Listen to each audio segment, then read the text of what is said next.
Story ಏನಂತಂದರೆ ತುಂಬ important ಆಗಿದೆ.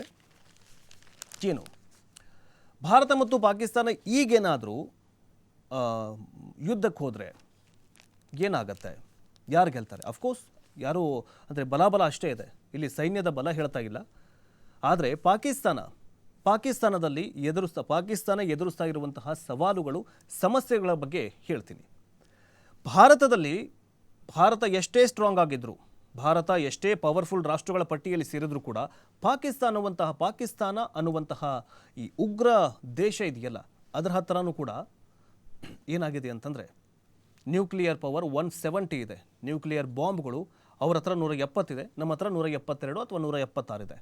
ನ್ಯೂಕ್ಲಿಯರ್ ಶಕ್ತಿ ದೇಶದ ಬಲಿಷ್ಠತೆ ಮತ್ತು ಸಾಮರ್ಥ್ಯವನ್ನು ಅಳೆಯಲಾಗತ್ತೆ.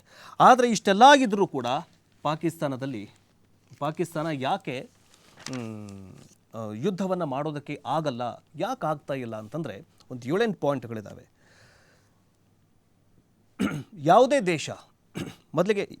ದೇಶ ಸಾಮರ್ಥ್ಯ ಬೇಕು. ಸಾಮರ್ಥ್ಯ ಎಷ್ಟೇ ಇದ್ದರೂ ಕೂಡ ನನ್ನ ಹತ್ರ ಇಷ್ಟು ಲಕ್ಷ ಇದ್ದಾರೆ ಸೈನಿಕರು, ನನ್ನ ಹತ್ರ ಅಷ್ಟು ನ್ಯೂಕ್ಲಿಯರ್ ಪವರ್ಗಳಿದ್ದಾವೆ, ನನ್ನ ಹತ್ರ ಇಷ್ಟಿದೆ ಅಂತ ಹೇಳಿದ್ರೆ ಅದು ಆಗಲ್ಲ. ಏನಂತಂದರೆ ಸಂಖ್ಯಾಬಲ ಇಂಪಾರ್ಟೆಂಟ್ ಅಲ್ಲ, ಇಲ್ಲಿ ಸಾಮರ್ಥ್ಯ ಇಂಪಾರ್ಟೆಂಟು. ಆದರೆ ಸಂಖ್ಯಾಬಲವೂ ಕೂಡ ಕಮ್ಮಿ ಇದೆ, ಪಾಕಿಸ್ತಾನದ ಹತ್ರ ಸಾಮರ್ಥ್ಯವೂ ಕೂಡ ಕಮ್ಮಿ ಇದೆ. ಇನ್ನು ಯಾಕೆ ಪಾಕಿಸ್ತಾನದ ಸೈನಿಕರಲ್ಲಿ ಪಾಕಿಸ್ತಾನ ಸೈನಿಕರು ಭಾರತದ ವಿರುದ್ಧ ಯುದ್ಧ ಮಾಡೋದಕ್ಕೆ ಮುಂದೆ ಬರ್ತಾ ಇಲ್ಲ?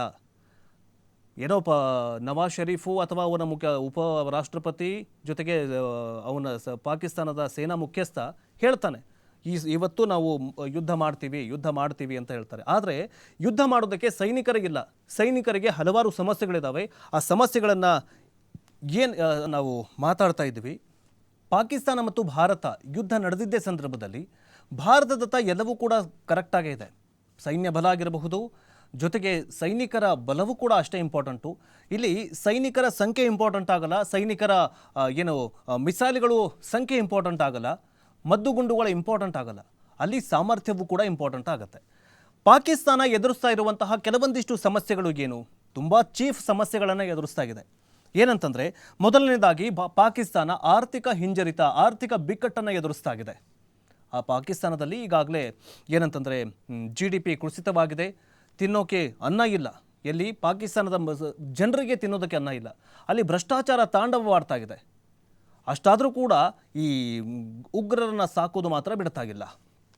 ಮತ್ತೊಂದೇನಂತಂದರೆ ಪಾಕಿಸ್ತಾನದ ಹತ್ರ ಸಾಮಗ್ರಿಗಳು ಮತ್ತು ಯುದ್ಧದ ಉಪಕರಣಗಳ ಸಮಸ್ಯೆ ಎದುರಿದೆ. ಅಂದರೆ ಅತ್ಯಾಧುನಿಕ ಸಾಮಗ್ರಿಗಳಿಲ್ಲ, ಮದ್ದು ಗುಂಡುಗಳಿಲ್ಲ, ಮಿಸೈಲ್ಗಳೆಲ್ಲ ಹಿಡಿದು ಹೋಗ್ಬಿಟ್ಟಿದೆ ಅಂತ ಒಂದು ರಿಪೋರ್ಟ್ ಹೇಳ್ತಾಗಿದೆ. ಪಾಕಿಸ್ತಾನದ ಸೈನಿಕರ ಹತ್ರ ಸರಿಯಾಗಿರುವಂತಹ ಸಮರ್ಪಕವಾಗಿರುವಂತಹ ಮದ್ದುಗುಂಡುಗಳು ಅಥವಾ ಬಂದೂಕು ಶಸ್ತ್ರಗಳು ಸಮಸ್ಯೆ ಇದೆ ಅಂತ ಪಾಕಿಸ್ತಾನದ ಸೈನಿಕರೇ ಕೆಲವೊಂದಿಷ್ಟು ಸರ್ತಿ ಹೊರಗಡೆ ಬಂದು ಹೇಳಿದ್ದಾರೆ. ಇನ್ನು ಸಮರ್ಥವಾಗಿರುವಂತಹ ಸೇನಾ ಮುಖ್ಯಸ್ಥರಿಲ್ಲ.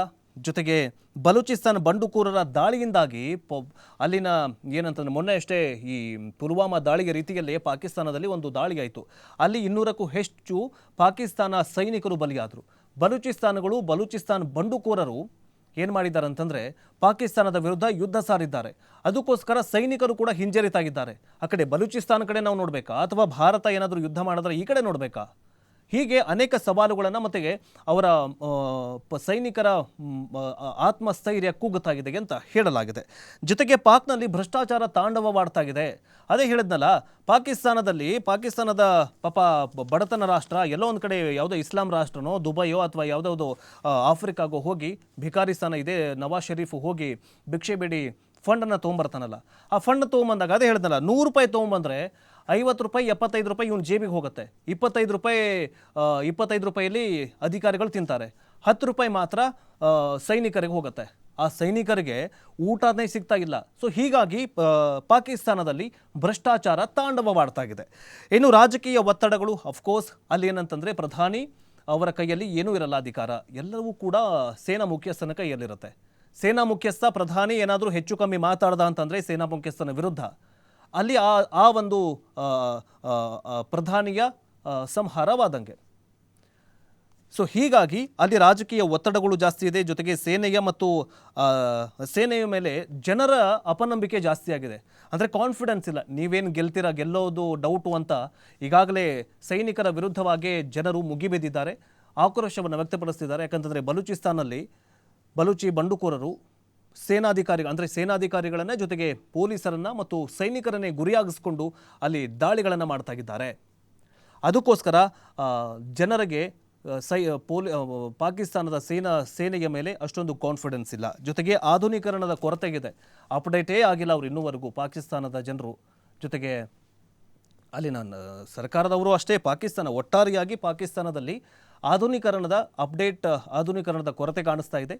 ಮೊನ್ನೆಷ್ಟೇ ಸುದ್ದಿ ಬಂತು,